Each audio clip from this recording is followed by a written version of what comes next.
오늘은 누가복음 22장 31절로 34절 말씀을 본문으로 해서 왜 나는 바뀌지 않는가 하는 말씀을 함께 나누려고 합니다.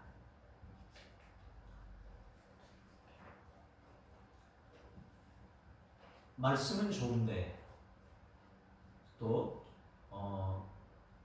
말씀에 순종하며 살 수 있을 것 같은데 나는 왜 그대로일까?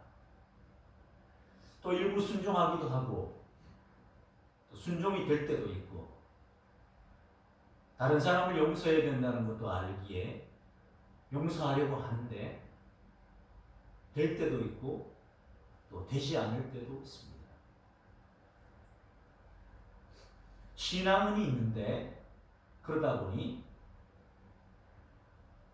나는 신앙은 있는데 왜 성격은 그대로 예민하고 기도하기도 하는데 기도해도 그때는 괜찮은 것 같은데 또 비슷한 상황이 생기거나 하면 여전히 분노가 사라지지 않고 있는 것처럼 보이고 또 말씀을 듣고 말씀대로 살아야 되겠구나 결단은 하는데 그 결단이 얼마 지나지 않고 작심삼일로 끝나고 지속되지 않는 것을 봅니다. 왜 그러지? 뭐가 문제일까? 그 이유의 하나는 우리 속에 우리 안에 깊숙이 뿌리 내리고 있는 구습이라고도 할 수 있고 나의 옛 자아의 영향력 때문입니다. 내가 예수님을 구주로 믿고 고백하고 예수님을 주님이라고 부르고 모셔드려서 살아가면 보통 은혜가 아니죠. 예수님을 주님이라고 고백할 수 있는 것은 성령의 깨달음 때문입니다. 내가 성령을 받았다고 하는 증거입니다. 그래서 새로운 사람이 되었다고 생각을 하고 새로운 길로 이전에는 예수님과 상관이 없는 사람이었지만 이제는 예수님과 관계를 맺고 새로운 길로 살아가려고 합니다. 그래서 새로운 길로 나아가고 있지만 나는 사실은 여전히 옛사람인 경우가 많습니다. 옛사람입니다.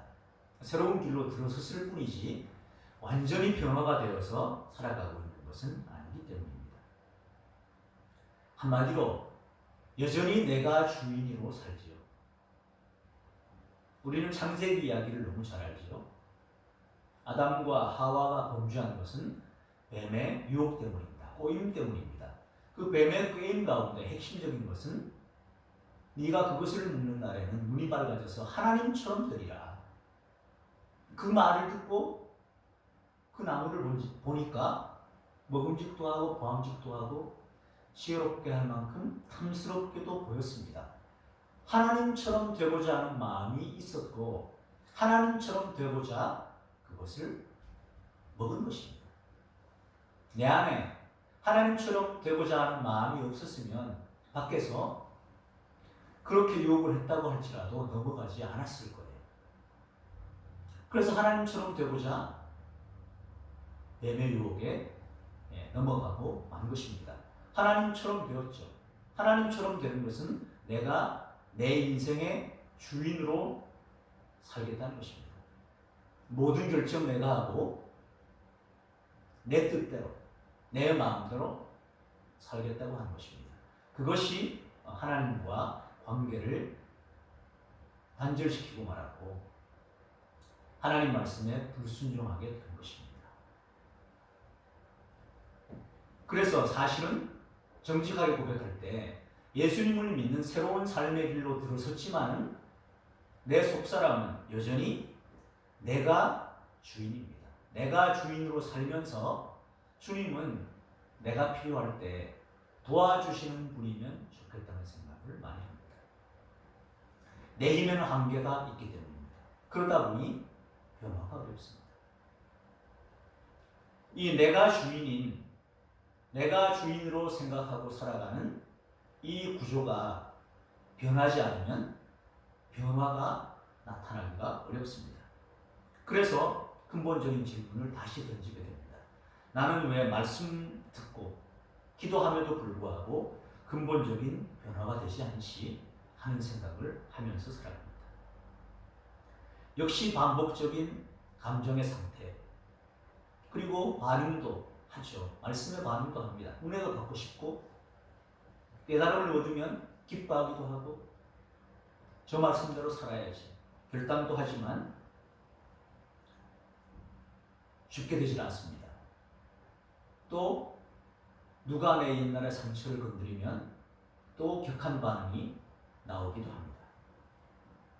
예수님을 믿는데도 내가 여전히 주인으로 살고 있구나 하는 것을 깨닫게 됩니다.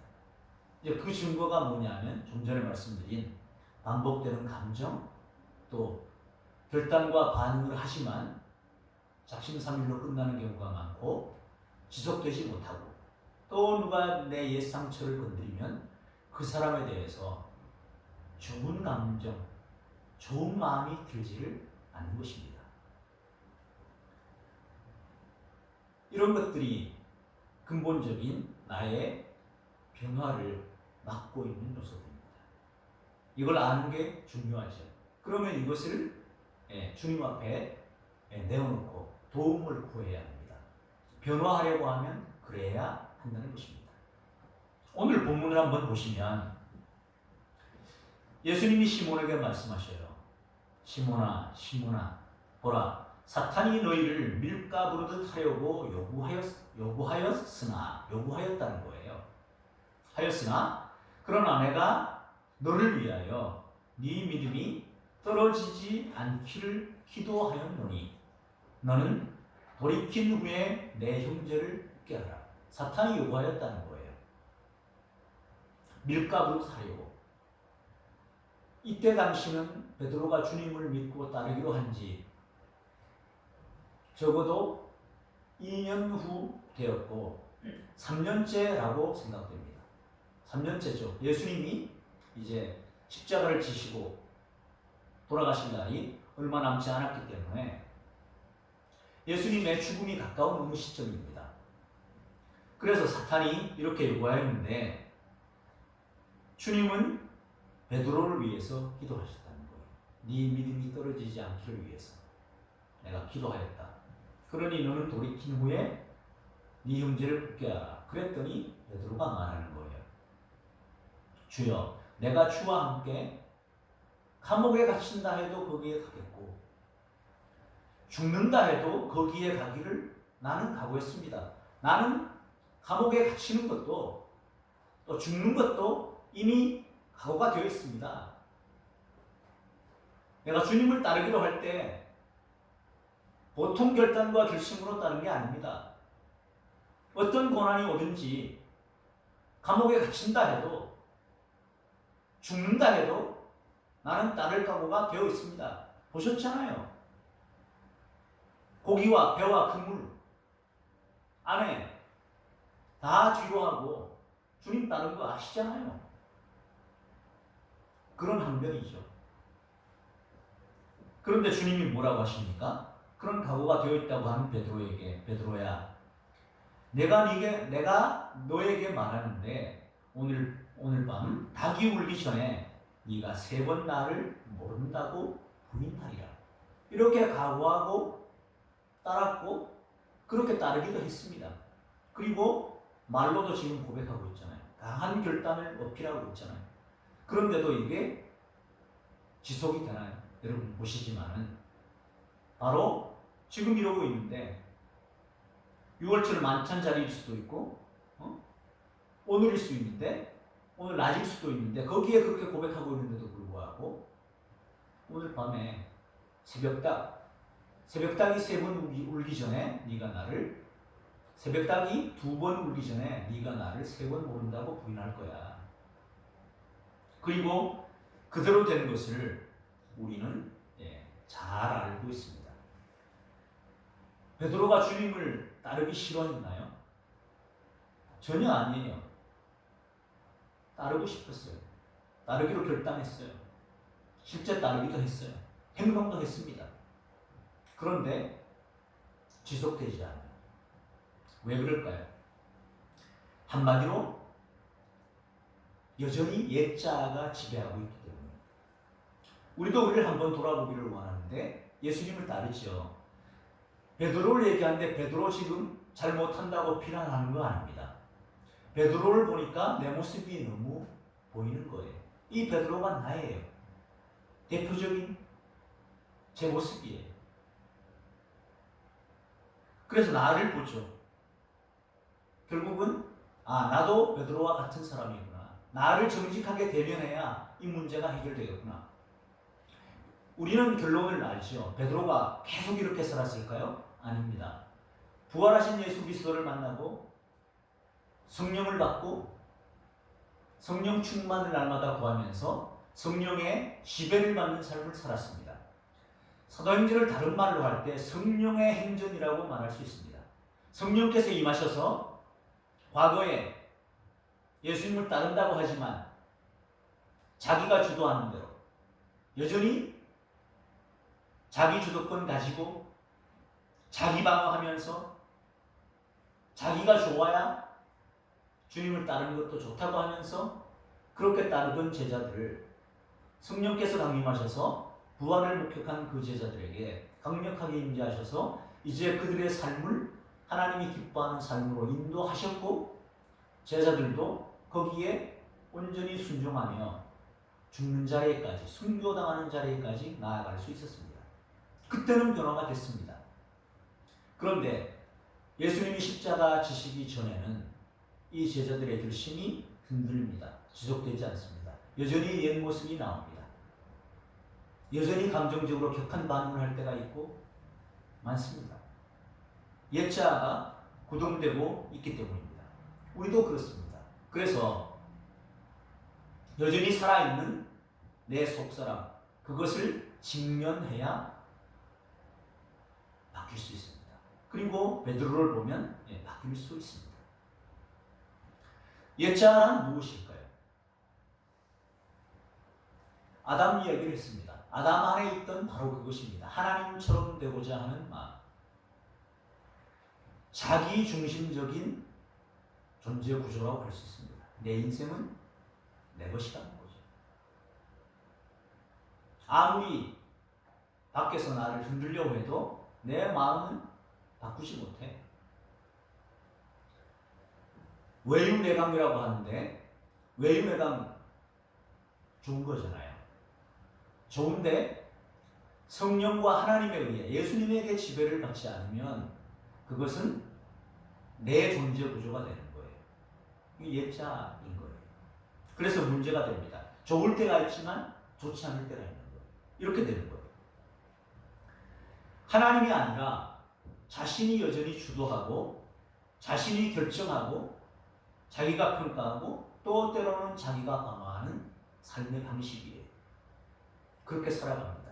거기에는 상처가 오이기도 하고 과거의 경험이 오이기도 하고 성장 과정에 집안의 환경도 그러하기도 하고 또 만나는 주변에 만났던 사람들의 영향력, 부모님의 가르침 등등이 영향력을 미치고 있습니다. 그것을 하나로 모아서 볼 때 결국은 옛자라고 할 수 있습니다.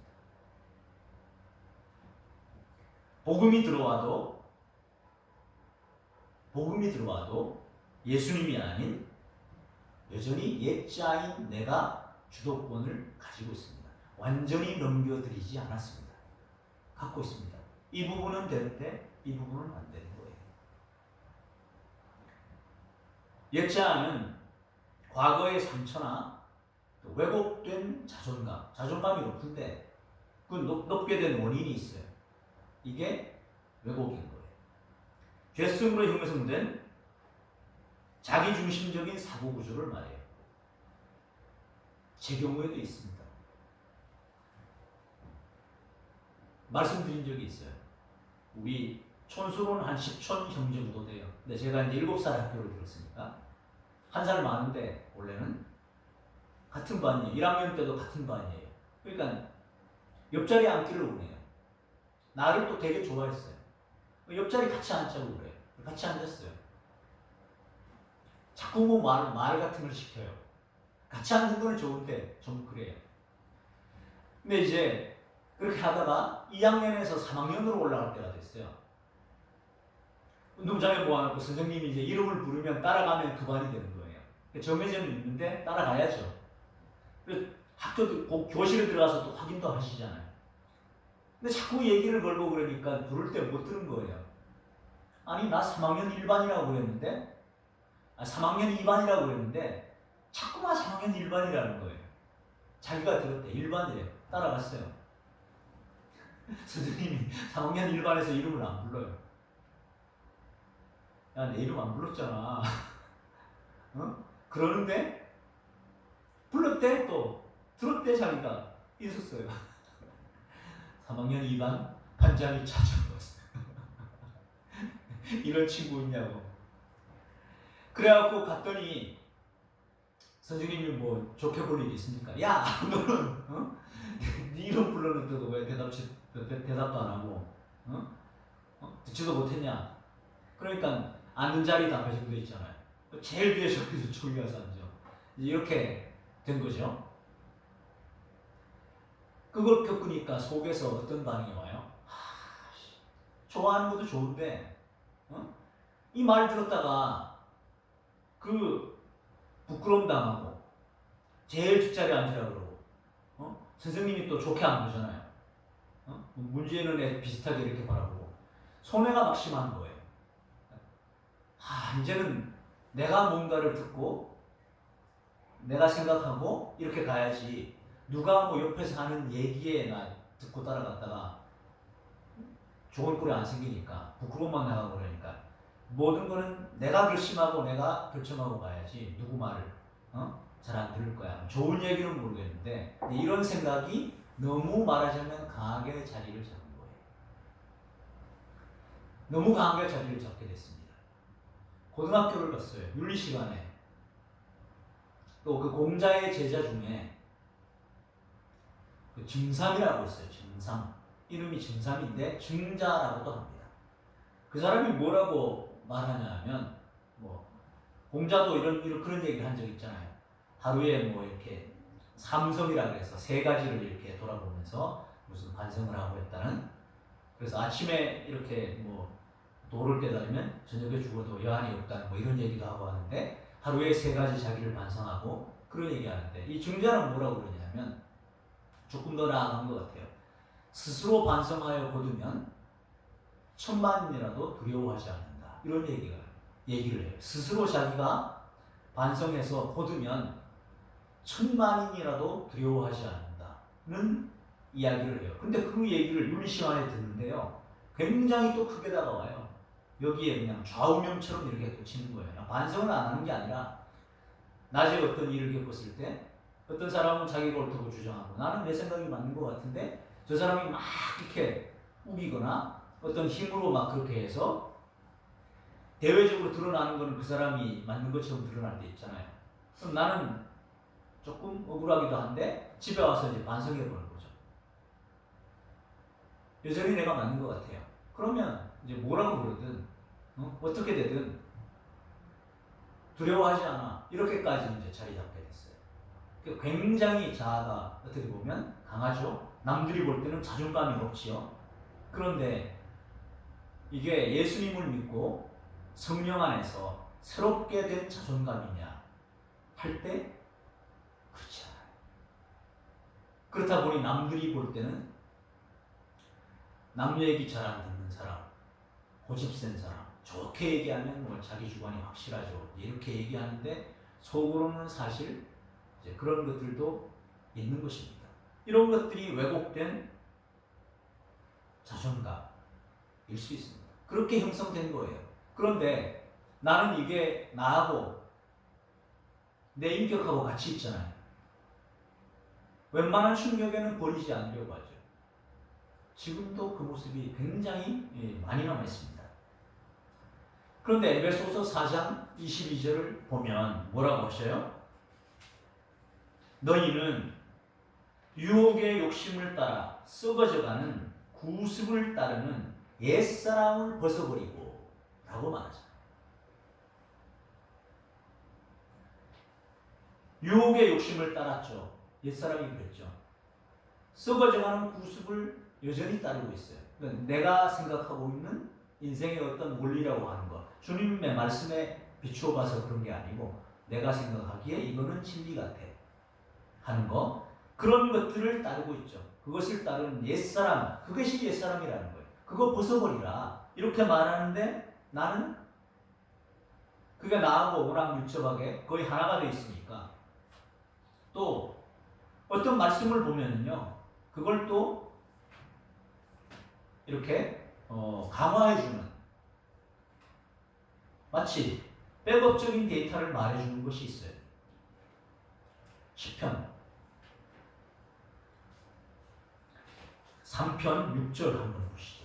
시편 3편 6절. 말로만 보면 거의 같아요. 한번 읽어볼게요. 천만인이 나를 에워싸 진친다 하여도 나는 두려워하지 아니하리이다. 이거는 이제 상황이 있습니다. 다윗이 압살롬의 그 반역 때문에 왕국을 버리고 도망을 하잖아요. 그런 때에 두려움이 밀려오죠. 그런데 그때에 다윗의 고백이에요. 천만인이 나를 에워싸 진친다 하여도 나는 두려워하지 아니하리이다. 아까 증자가 얘기하는 얘기하고 이렇게 표면으로 보면 되게 비슷해요. 스스로 반성하여 보두면 천만인이라도 두려워하지 않는다. 다윗은 천만인이 나를 에워싸 진친다 하여도 나는 두려워하지 아니하리이다. 결정적인 차이가 있죠. 표면적으로는 군대가 나를 에워싸고 죽이려고 오지만 그때에도 다윗이 두려워하지 않을 수 있는 것은 하나님을 의지하기 때문에 두려워하지 않는 것인데, 표면으로 보면 증자가 얘기한 거하고 비슷하다고요. 나는 스스로 반성하여 보두면, 내 생각에 내가 반성까지 해보고 또 생각해보고 상황도 생각해보고, 그래서 내가 판단을 내리고 내가 해봤을 때 고두면, 내가 맞으면 천만인 나라도 두려워하지 않는다 이거고, 다윗은 기준이 하나님께 있는 거예요. 다르죠. 그런데도 그때는 내가 옛자가 여전히 구동되는 상태로 하나님을 따른다고 하는 사실을 잘 모를 때는 같은 말씀으로 얘기하는 거예요. 근본적으로 다르죠. 나는 구습을 따르고 있었다. 그것이 여전히 내 삶을 구동하고 있었던 것입니다. 그러니까 잘 바뀌지 않죠. 그래서 옛자의 핵심을 말하려고 하면 세 가지로 말할 수 있는데, 자기가 주도해요. 남에게 안 뺏기죠. 특히 또 목사가 됐으니까 어때요? 목사는 또 말씀도 전파하지만 교회의 모든 것을 책임져야 되는 자리에 있다 보니 어떠냐 하면 최종적인 결정을 해야 되고 또 그대로 한 것에 대해 책임을 지다 보니 자꾸만 주도적으로 뭔가를 하려고 합니다. 심하게 되죠. 강화하게 되죠. 또 더구나 이거 아닌 것 같은데 누가 자꾸 얘기해서 그 사람 얘기 듣고 따랐다가 실패한 경험까지 있으면 이제 더 강화되는 거예요. 그래서 모든 것을 스스로 결정하려고 하고 책임도 내가 지려고 하죠. 인간적으로 보면 괜찮잖아요. 자기가 한 일을 자기가 책임지려고 하니까 괜찮은 것 보이는데, 하나님보다 자신의 생각을 더 신뢰한다고 하는 점에서는 버려야 되는 거. 또 자기 방어적인 거 있죠. 아까 그 상처잖아요. 그 형 말 듣고 따라갔다가 상처잖아요. 부끄러움 당하고 이렇게 된 거. 그 상처 때문에 그 상처 숨기고 또 변명하고 피하려고 하죠. 직면하고 해결하려고 하는 게 아니라 피하게 만드는 거예요. 아예 그런 일을 안 하게 하려고 하는 거예요. 진짜 문제를 그래서 직면하지 못하게 하는 거예요. 이게 자기 방어예요. 대면에서 뚫고 나가야 되는데, 극복을 해야 되는데 극복이 아니라 또 그렇게 됐을 때는 그로 인해서 오게 되는 여러 가지 불이익이나 곤란을 내가 피하고 싶은 거예요. 아예. 그래서 직면하지 못하는 거예요. 상처가 그런 역할을 하죠. 그러다 보니 자기 방어적으로 되는 거예요. 자기 주도적으로 되죠. 자기 방어적으로 되죠. 또 하나님보다 사람의 인정과 칭찬을 더 중요하게 여겨요. 사람들이 어떻게 보는가. 그래서 나는 누구인가 할 때 여러분 어때요? 나라고 하는 게 어떻게 만들어져요? 내가 보는 나도 있어요. 남들이 보는 내가 있잖아요. 선생님이 나를 어떻다고 그랬어. 아버지가 나를 어떻다고 그랬어. 그때 사회에 유력한 어떤 교수님이 나에게 이런 얘기했어. 좋은 것만 기억하지, 그죠? 뭐 그런 거. 남이 보는 내가 있고 내가 보는 내가 있어요. 근데 그리스도인의 정체성은 어떻게 돼요? 하나님은 나를 어떻게 보시는가? 그걸로 사실 봐야 되잖아요. 그걸로. 근데 사람의 얘기는 들리고 인정받는 바도 있는데 하나님의 그것은 잘 안 보이거든요. 말씀을 깊게 숙고해보고 해야 되는데 그걸 해야죠. 그래서 하나님은 나를 어떻게 보시는가가 중요하죠. 이것과 관련해서 하나 예를 들어보면 기드온이 있었어요. 므낫세 지파 중에 자기 스스로 자기를 어떻게 봐요? 나는 므낫세 지파 중에 가장 작은 지파이니까 므낫세 지파 중에서도 제일 약한 집안, 네? 그런 사람으로 스스로 생각하고 있어요. 그러니까 미디안 겁나니까 어떻게 해요? 그 포도주 틀에서 포도주 타작 같은 걸 하는데 시점이 어느 시점이에요? 숨어서 밤에 하잖아요. 밤에. 그런 사람이에요. 하나님이 역사하셨어요.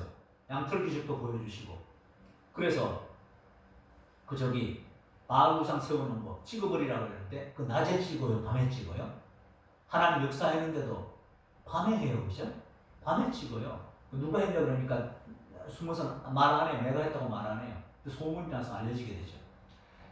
그 이후의 과정은 그래요. 그래서 결국 굉장히 높아지고 거의 사사의 위치, 거의 왕의 위치까지 올라가게 되는데, 그런데 숨어서 포도주 틀에서 숨어서 타작하던 그 사람에게 하나님이 나타나셔서 뭐라고 그래요? 그게 중요하죠. 뭐라고 그래요? 큰 용사여. 그렇게 말씀하십니다. 내가 보는 나도 정말 보잘것없는 사람인데 하나님은 나타나서 뭐라 그래요? 그런 사람에게 큰 용사래요. 그럼 완전히 다르네. 내가 보는 내가 중요한 게 아니라, 남들이 보는 내가 중요한 게 아니라 하나님이 어떻게 보시냐가 너무너무 중요하죠. 물론 기도는 굉장히 높임을 받았다가 나중에 문제가 있죠. 실패를 하죠. 그죠? 자기 숭배, 남들이 막 이렇게 하는 거기에 빠져버리죠. 실패 사례로 남긴 하죠.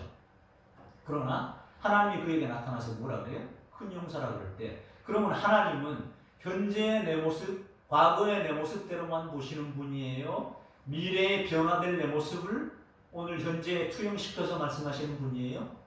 미래에 변화될 내 모습에 대한 기대를 오늘 이 시점에서 나에게 말씀하시는 분이세요. 그분이 하나님이에요. 그러면 그리스도인은 현재를 사는 사람이기도 하지만 미래에 이루어진 일들, 미래에 기대하는 일들을 현재에 가지고 와서 이미 이루어진 것으로 믿고 살아가는 사람입니다.